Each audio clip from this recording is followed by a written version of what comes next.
Hello, ladies and gentlemen, and welcome to the COASTER-net Top 5. I'm Andy, he's Dwayne, and tonight we have a brand new Top 5 list for you. And tonight's topic is the Top 5 movies with roller coasters and theme parks in them. So we are primed and ready to launch into the countdown. 5.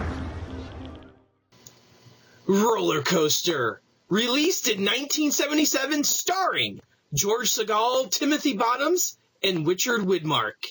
Dwayne, this is one of the classic movies about roller coasters. Why don't you tell us a little bit about the story of this one?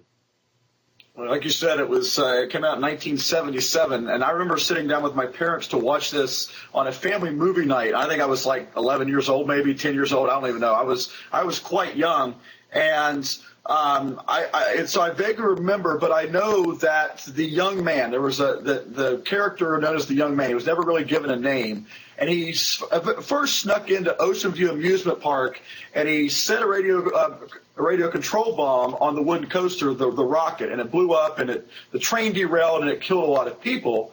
And that's when they brought George Segal's character in. He was a ride inspector to find out what was going on. And at the same time, the guy gets on a plane and travels to Pittsburgh, and then blows up a dark ride.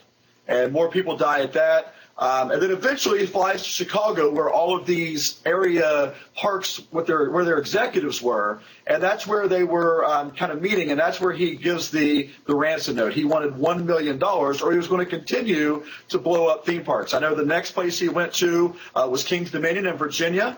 He set a bomb on Rebel Yell there at the park, and then of course the big one towards the end was he was planting a bomb on the back of a train, in the back seat of a train on Revolution at Six Flags Magic Mountain. So there were multiple parks used in that. The ransom was actually given to him, but he still wanted to blow it up. It kind of got to the point where someone recognized him inside the park. They started chasing him. He threatened to actually blow up the roller coaster with a radio control detonator that he had in his hand. But they were able, the film ended where Calder requested a cigarette from a stranger but decided not to smoke it as the ride opened, and it kind of followed the accident. And it was kind of one of those really cheesy, no plot stories. It was just like, here, let's just throw this together. So, we put it at number 5 because, again, it has all of these coasters in it. It has theme parks that we know about. And really, it's not something that you can sit down and say, that's a great film. That was really good. It was a $9 million budgeted film in 1977. It's not something you're going to say, yes, let's go to the movie theater and watch that. But it does fit our theme, and that's why it's on number 5 here on the COASTER-net Top 5.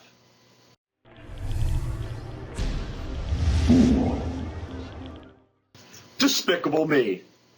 Despicable Me was released in 2010, starring Steve Carell, Jason Segel, and Russell Brand. Despicable Me was one of the biggest grossing animated movies of all time. Now, Andy, I know it's one of your favorites as well. Tell us a little bit about the film and kind of why it fits the theme. You know what? I love Despicable Me. It's the story of 3 girls who are dropped off, who are adopted by this arch villain, Gru, and his job is to steal the moon. He's going to use these 3 girls to sneak in and have them help him steal a shrink ray from his enemy. And throughout the film, they go about, coming closer together, and it's a story about family and how, family can be found in multiple different ways. But one of the classic scenes in this film is of the Super Silly Funland, where he takes the girls to the theme park and they play the Midway games, and funny stuff happens where he blows up the guy who he thinks is cheating. They ride the roller coaster. But what I find most interesting about this film is that Universal has really taken this Despicable Me theme and really transformed it into a lot of real life theme park rides, where at Universal Hollywood you have a whole silly or super silly Funland area in the park.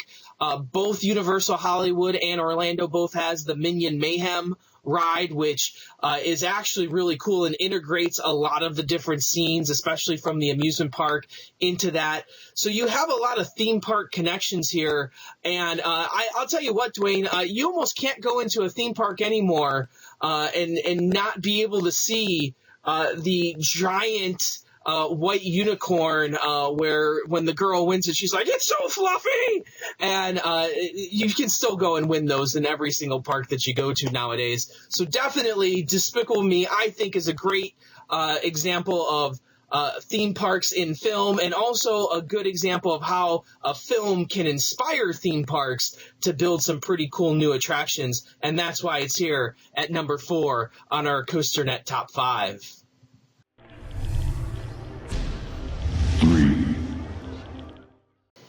Zombieland. Zombieland was released in 2009, starring Jesse Eisenberg, Emma Stone, and Woody Harrelson. Now, Andy, this country is in this huge, huge fad of zombie movies, zombie shows, you name it. Zombies are everywhere. And I know you said that this is one of the best zombie movies that you've ever seen. So tell us all about it. Absolutely. Zombieland, I think, really breaks this whole zombie genre, where a lot of the zombie movies are the dark horror type things like your Walking Dead or your 28 Days or, any of those types of movies. It's very horror based. This one takes the zombie genre and moves it more into the comedy realm. And it's the story of these 4 people who have come together all for different reasons. That you have Woody Harrelson's character of Tallahassee. His main goal is to try to find a Twinkie in this zombie-infested, world. That's all he wants, is the last Twinkie on the earth, and he can't find it. You have Jesse Eisenberg's character of Columbus. He's trying to find, his family and trying to find a safe zone. And then Emma Stone and Abigail Breslin's characters are trying to find their way to a place called Pacific Playland, where they've heard through the grapevine that out in L.A. there's this magical theme park that is devoid of any zombies whatsoever, and that you can live there and have fun there and be safe at the same time. So they go through the whole film trying to find their way there. I won't spoil any endings for you, but the final scene is in this Pacific Playland park, and is really awesome because they actually used a real park, and I don't think a lot of people realize this, but it's not anything out in L.A. It's actually Wild Adventures down in Valdosta, Georgia. And I always talk to Danny, and I probably talked to you a few times about it, that I actually want to go to Wild Adventures just to experience, Zombieland, because it's one of my favorite movies of all time, and I want to go down there. And Danny's like, you're crazy. Don't spend any money. The rides are mediocre at best. But I'm like, no, I gotta go relive Zombieland. So definitely one of those movies. Some of the zombie deaths on the rides are pretty awesome. So if you haven't seen it, you need to go see it because it's a pretty cool movie and definitely deserving of our 3 spot on the COASTER-net Top 5.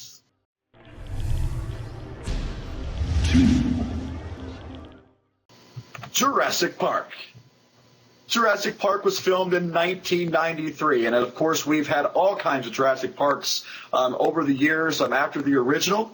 Starred Sam Neill and Laura Dern, Jeff Goldblum, Samuel L. Jackson. There was a whole slew of casting characters. I tell you, I literally, when I see this coming on the television or if I see it on Netflix, I'm sitting down to watch it. I don't care how many times I've seen it. I love the Jurassic Park movies, but I don't like them as much as our resident dinosaur expert, Andy. He's an expert on a lot of things, but when it comes to dinosaurs, this is the guy we're going to go to. So we're going to let him tell you all about it and how it fits our theme here on the Top 5.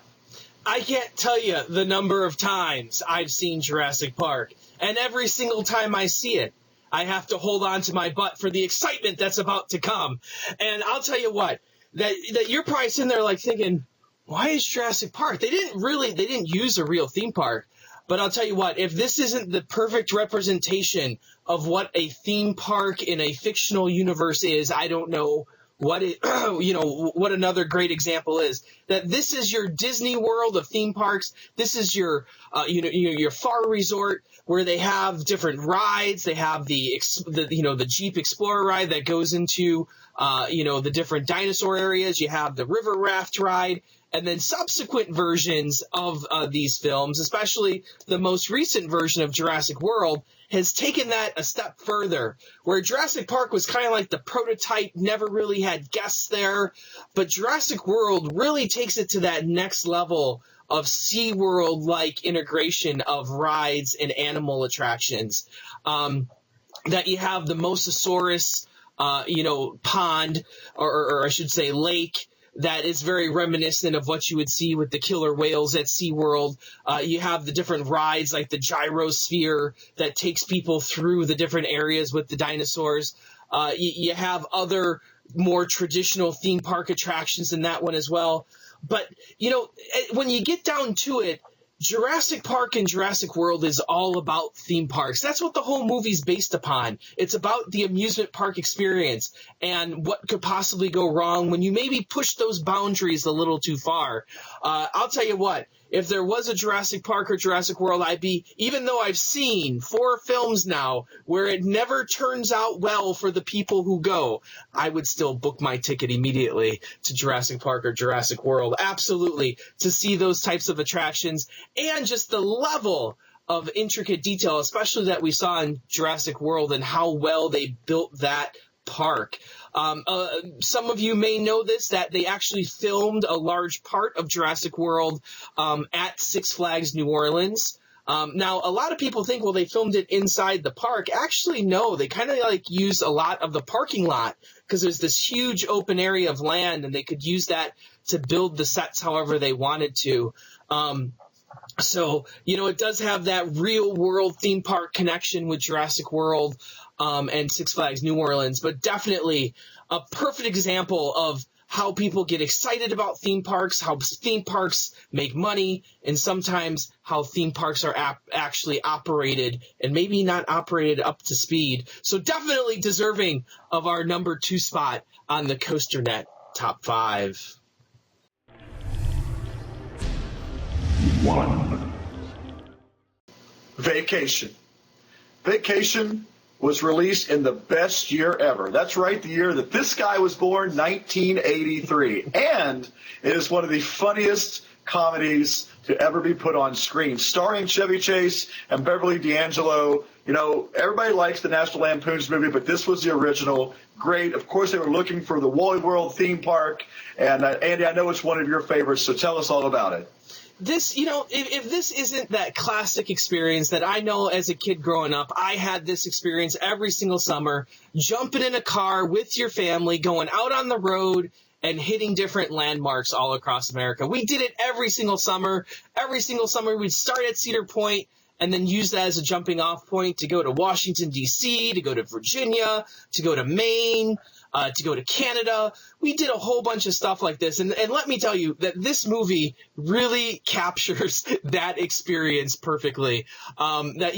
Just recently we had a remake, kind of like a quasi sequel to this film in Vacation, just re-released recently. And that one has the same story as well of trying to find their way to Wally World. And when they get there, one of the most classic icons ever at Wally World might be this moose right here. And he has a sign in his hand that says, "Sorry, folks." Or, you know what? Let's just have him say it, right? Sorry, folks. We're closed for 2 weeks to clean and repair America's favorite family fun park. Sorry. So after this huge long trip, they go out there, they find Wally World closed, and Chevy Chase loses his mind, says, "I'm going in there anyway." And he meets the security guard of John Candy and forces him to take him on the rides. They go on Revolution, and then the big scene is they go on Colossus. So the cops show up, everything breaks down, but Chevy Chase had this goal of wanting to go to Wally World and made it there. And of course, they used the real park of Magic Mountain and, Colossus and Revolution and that. The new version of Vacation. Actually, I find it funny because throughout the whole movie they're talking about this brand new ride that's just opening up that has this great innovative technology, and the actual ride that they use in the new Vacation is actually the new Blue Hawk, which used to be Ninja. And it's kind of funny that they use Ninja that's, like 20 years old, and they call it this brand new experience. I think the crazier part is that Six Flags Over Georgia didn't bother to repaint it. I'm thinking to myself, they filmed this only a few years ago, and they just got to putting the new trains on this year, putting the new coat of paint on it this year. Like, it looked absolutely awful in the movie. Like, it looked like it was 20 years old. And I'm like sitting there like, you got to be kidding me. So I liked both the old version and the new version. The new version had a lot of funny moments in it as well. Obviously, not close to being as classic as the 1983 Vacation, but definitely Vacation. With its iconic nature, with things like the moose that people still reference on Facebook all the time when a park is closed. It just has all these theme park references in it that people still use today. Definitely deserving of our top spot here on the COASTER.net Top 5. Ladies and gentlemen, once again, thank you for joining us here on the COASTER.net Top 5. But our next show, we're going to once again solicit your opinions.